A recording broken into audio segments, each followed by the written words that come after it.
Queridas irmãs, queridos irmãos, é com bastante alegria que aqui estamos mais uma vez para o quadro Momento do Evangelho no canal do Lar Ismael no YouTube. E rogamos a Jesus para que Ele possa envolvê-los com muito carinho, com muita luz e com muito amor. Dando sequência ao estudo do Evangelho segundo o Espiritismo, no capítulo 5, Bem-aventurados os aflitos. Hoje, nós temos o item 26, Provas voluntárias, o verdadeiro cilício. Perguntai se é lícito ao homem abrandar suas provas. Essa questão equivale a esta outra. É lícito àquele que se afoga cuidar de salvar-se? Àquele em quem um espinho entrou retirá-lo? Ao que está doente chamar o médico? As provas têm por fim exercitar a inteligência, tanto quanto a paciência e a resignação.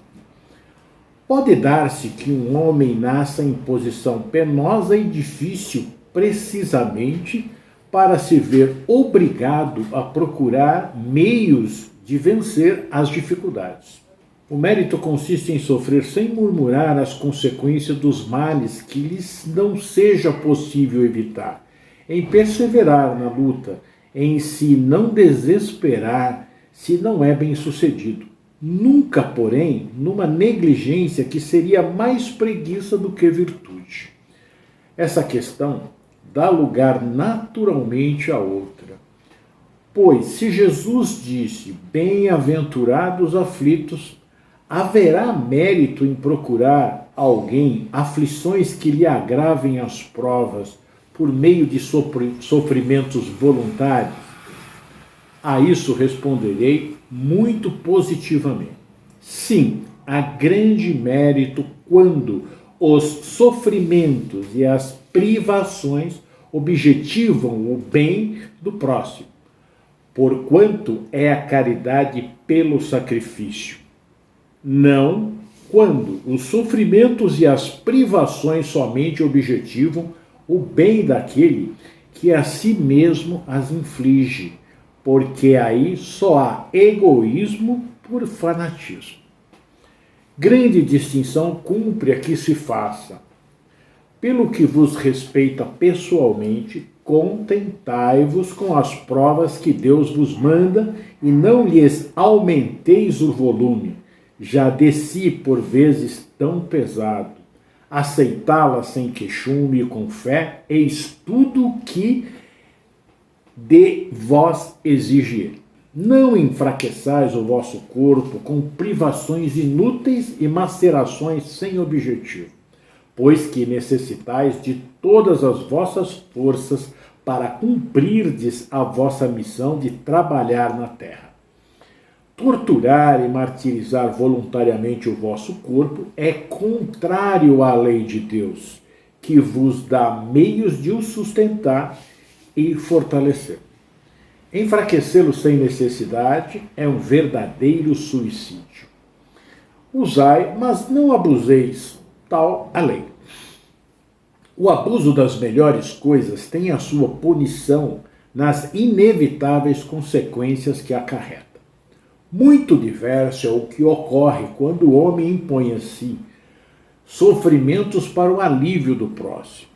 Se suportardes o frio e a fome para aquecer e alimentar alguém que precise ser aquecido e alimentado, e se o vosso corpo disso se ressente, fazeis um sacrifício que Deus abençoa. Vós que deixais os vossos aposentos perfumados para irdes a amansar da infecta, levar a consolação, vós que sujais as mãos delicadas pensando chagas, vós que vos privais do sono para velar à cabeceira de um doente que apenas é vosso irmão em Deus, vós, enfim, que despendeis a vossa saúde na prática das boas obras, tendes em tudo isso o vosso cilício, verdadeiro e abençoado cilício, visto que os gozos do mundo não vos secaram o coração, que não adormecestes no seio das volúpias enervantes da riqueza, antes vos constituístes anjos consoladores dos pobres deserdados. Vós, porém, que vos retirais do mundo para lhes evitar as seduções e viver no insulamento, que utilidade tendes na terra? Onde a vossa coragem nas provações, uma vez que fugis à luta e desertais do combate? Se quereis um cilício, aplicai-o às vossas almas, e não aos vossos corpos. Mortificai o vosso espírito, e não a vossa carne. Fustigai o vosso orgulho, recebeis sem murmurar as humilhações, flagiciai o vosso amor próprio, enrijai-vos contra a dor da injúria e da calúnia, mais pungentes do que a dor física. Aí tendes o verdadeiro cilício, cujas feridas vos serão contadas, porque atestarão a vossa coragem e a vossa submissão à vontade de Deus. Um Anjo Guardião, Paris, 1863. Então vamos ver o que é cilício, né? É um cinto ou cordão com pontas de metal para se usar apertado contra o corpo, provocando dor constante como forma de penitência, sofrimento ou sacrifício voluntário. O cilício é usado para a autoflagelação em muitas religiões. Na Idade Média, seu uso generalizou-se. A maioria das ordens monásticas adotou o uso. Desde esta época, data a prática de fazê-lo de fios delgados para incrementar o incômodo. Deixou de ser usado apenas por monges e religiosos para ser usado pelos leigos que viviam no meio do mundo. Antigamente tinha-se essa prática, né, de quando cometia-se algum pecado, então ia por quarto, né, principalmente os religiosos, né, quando eles tinham pensamentos impuros, essas coisas, eles iam para o quarto, começavam a fazer uma prece, pegava aquela correia com bronze, né, algum metal na ponta, e ficava batendo no corpo, né, e fazendo as preces, dizendo que pecou, pedindo perdão a Deus.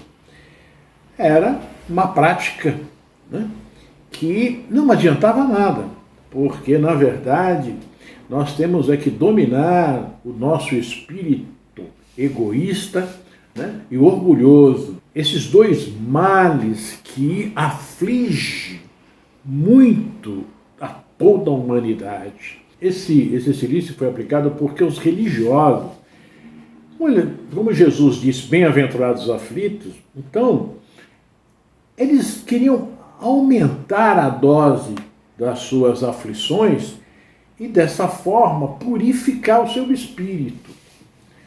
Mas era uma forma muito brutal, né, que você acabava se machucando, né, bastante, mas não fazia o que é um primordial.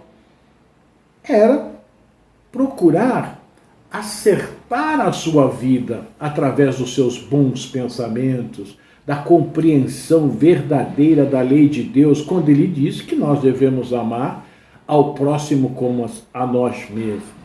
Fazermos a caridade, e não simplesmente porque eu penso coisas negativas, eu não faço absolutamente nada para ajudar o próximo, eu chego no meu quarto, vou fazer as minhas preces e fico me martirizando, me machucando para que os meus pecados, para que os meus erros sejam corrigidos. Não é assim que funciona, né? Jesus, ele não nos pediu sacrifício desta forma. Ele nos disse que quando nós vamos fazer um sacrifício verdadeiro em prol do nosso próximo, auxiliá-lo, né? Muitos, como nós conhecemos a história de Madre Teresa de Calcutá, de Irmã Dulce, de Gandhi, de Chico Xavier Esses fizeram o verdadeiro silício, através do trabalho de amor ao próximo. Ficavam horas e horas sem comer, procurando auxiliar o próximo. Levavam, né, a todos o seu amor.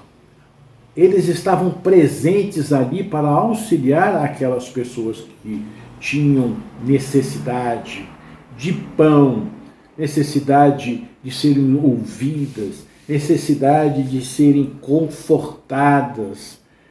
Esses fizeram um trabalho enorme. Esse é o exemplo. Madre Teresa saía à noite à cata desses irmãos que estavam nos montes de lixo, ali morrendo. E ela ia lá, aconchegava aquela criatura no seu colo e fazia preces para ele, e muitos morreram assim. Irmã Dulce, né, ficava numa cadeira totalmente desconfortável. As pessoas tinham dó, levavam camas de hospital para ela, porque ela tinha problema de coluna, e ela pegava aquela cama e dava àqueles irmãos que ela trazia para o seu hospital. Chico Xavier começava a trabalhar à tarde e varava à noite, ia pela madrugada, atendendo, consolando as pessoas que iam procurar. Este é o verdadeiro silício. Quando nós damos de nós mesmos, não damos do nosso supérfluo. Quando nós damos como a mulher viúva que depositou no gasofilácio, e Jesus disse que ela estava dando da sua necessidade, não estava dando daquilo que era supérfluo. Esse é o verdadeiro silício. Estes espíritos compreendem o que é fazer o bem, como ensinou Jesus. O que é amar ao próximo. Na lição Perante o Corpo, do livro da Esperança, ditado pelo Espírito Emmanuel e psicografado por Francisco Cândido Xavier, nós temos uma página muito bela.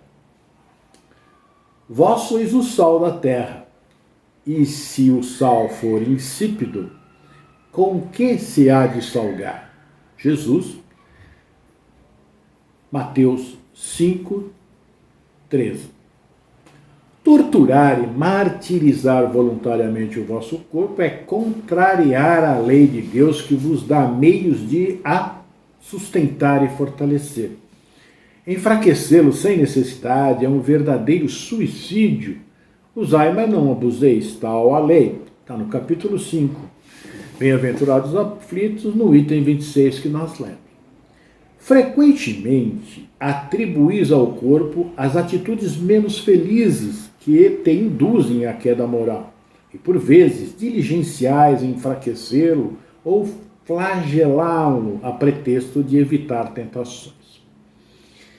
Isso, porém, seria o mesmo que espancar o automóvel porque o motorista dementado se dispusesse a utilizá-lo num crime, culpando-se a máquina pelos desvios do condutor.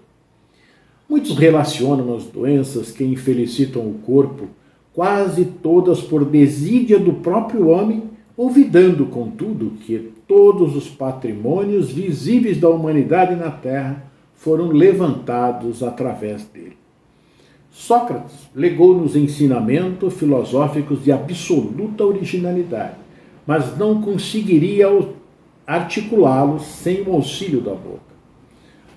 Miguel Ângelo plasmou obras-primas, imortalizando o próprio nome, entretanto, não lograria concretizá-las sem o uso dos braços.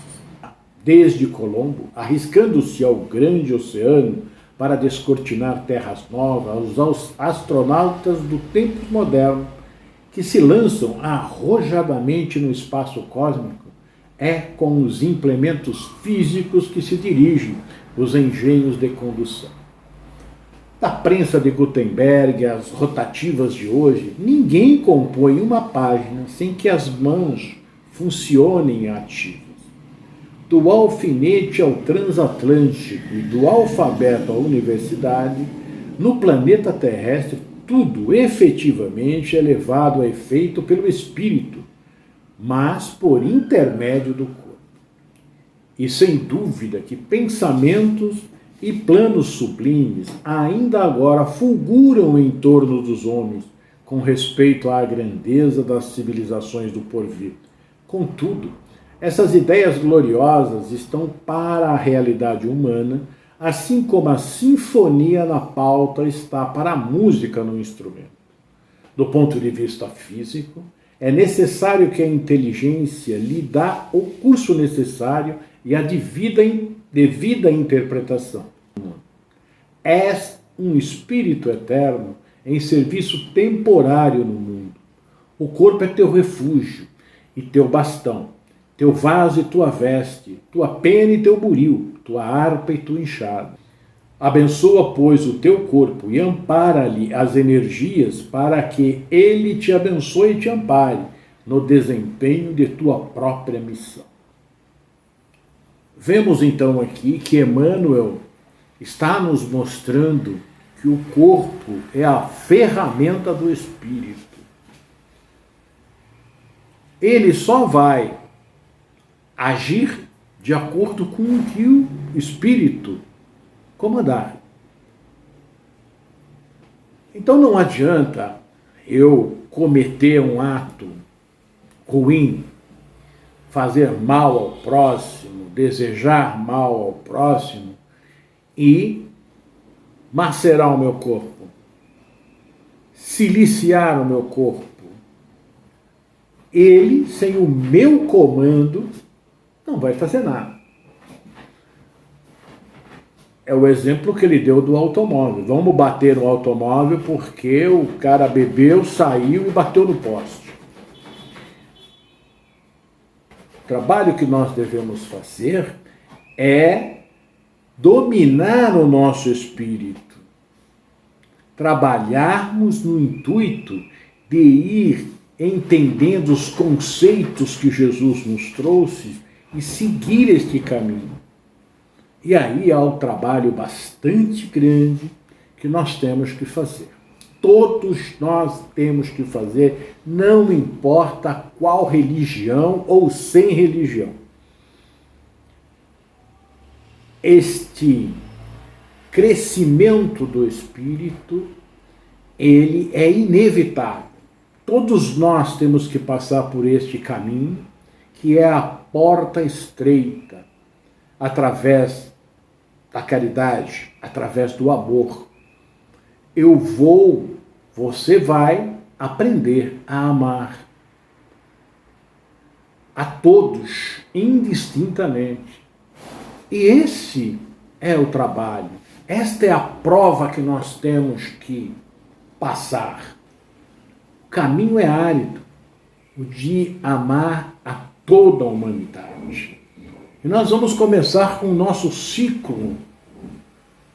Nós vamos começar com o nosso ciclo ali, dentro do nosso lar, e expandindo esse amor, e é um amor de atitude, de ação, ajudando a todos aqueles que estão junto conosco. Não é o amor de sentir e olhar, não, é aquele de sentir e fazer. As nossas provas são difíceis realmente. Nós estamos aqui com a nossa família corporal, estamos com amigos, com chefes, com parentes, e muitos deles nós não gostamos, não. Nós não convivemos muito bem. E é aí, nesse trabalho da convivência.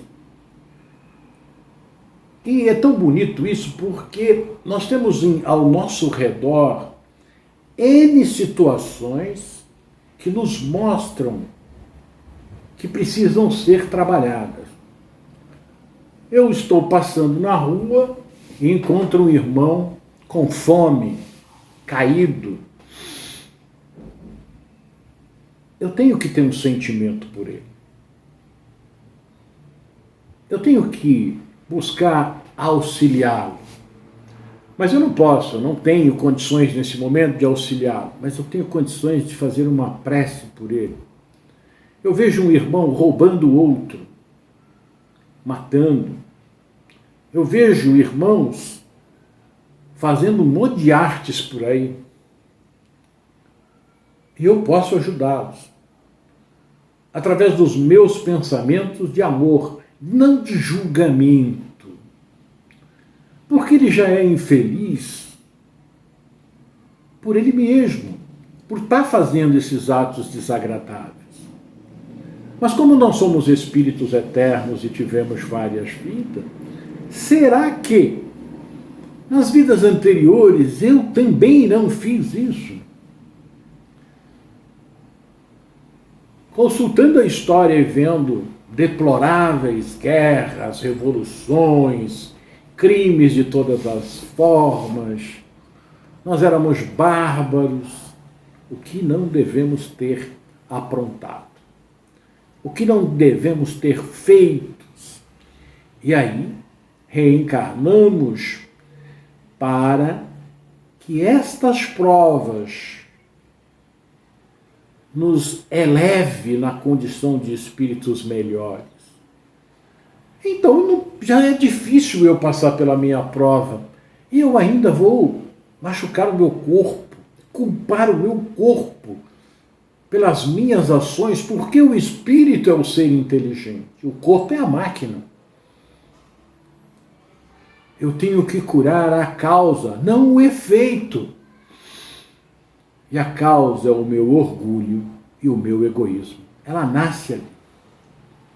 E Jesus veio combater esses dois vícios terríveis que nós possuímos. Nós julgamos as pessoas a todos os momentos. E Jesus disse para não julgarmos exatamente porque ele conhecia o nosso passado. Então ele pediu para que nós não julgássemos, que nós caminhássemos procurando corrigir os nossos defeitos. E o nosso defeito não está no corpo, está no espírito. Então, por que vamos machucar o nosso corpo, castigar o nosso corpo? Temos uma outra página belíssima, que foi psicografada por Francisco Cândido Xavier e por Valdo Vieira. É no Opinião Espírita, ditado pelos espíritos Emmanuel e André Luiz. Chama-se Silício e Vida. Silícios para ganhar os céus. A infinita bondade abençoe a quem os pratique de boa fé. No entanto, convém recordar que o apelo divino solicita misericórdia e não sacrifício. Nessa legenda, lógica espírita aconselha disciplina edificante e não rigores inúteis, austeridades que rendam educação e progresso, regimes que frutifiquem compreensão e beneficência, cooperação por escola e trabalho, exprimindo aprendizado espontâneo. Quando tenhas uma hora disponível acima do repouso que te restaure, canaliza atenção e força para que se atenuem os sofrimentos da retaguarda. Um minuto de carinho para com os alienados mentais ensina a preservar o próprio juízo. Alguns momentos de serviço junto ao leito dos paralíticos articulam preciosa aula de paciência. Simples visita ao hospital diminui ilusões. Cozinhar prato humilde a benefício dos que não conseguem assegurar a subsistência impele a corrigir os excessos da mesa. Costurar em socorro dos que tremem desnudos auxilia a esquecer extravagâncias de vestuário. Entregar voluntariamente algum recurso nos lares desprotegidos, criando reconforto e esperança, imuniza contra o flagelo da usura e contra a voragem do desperdício. ampararem pessoas aos que vagam sem rumo, ensinam respeito ao lar que nos aconchega. Silício para conquistar os talentos celestes. Façamos àqueles que se transfigurem nas obras da fraternidade e elevação para melhorarem a vida, melhorando a nós mesmos. Não ignoramos que tanto o planeta terrestre quanto as criaturas que povoam o espaço jazem vivos, em pleno céu. Entretanto, jamais contemplaremos a luz divina do céu que nos circunda sem acendê-la dentro de nós. Então, meus queridos irmãos, nesta linda página que nos traz Emmanuel e André Luiz, por Francisco Cândido Xavier e Valdo Vieira, nós percebemos qual é o verdadeiro silício. A prática da caridade. Então vamos nós ter estas provas voluntárias, que é da prática da caridade. Não vamos criar provas para o nosso sofrimento. Vamos criar provas para a nossa libertação, para a nossa felicidade. Nós só vamos alcançar seguindo o mandamento de Jesus. Amar a Deus sobre todas as coisas e ao próximo como a ti mesmo. Que Jesus nos abençoe.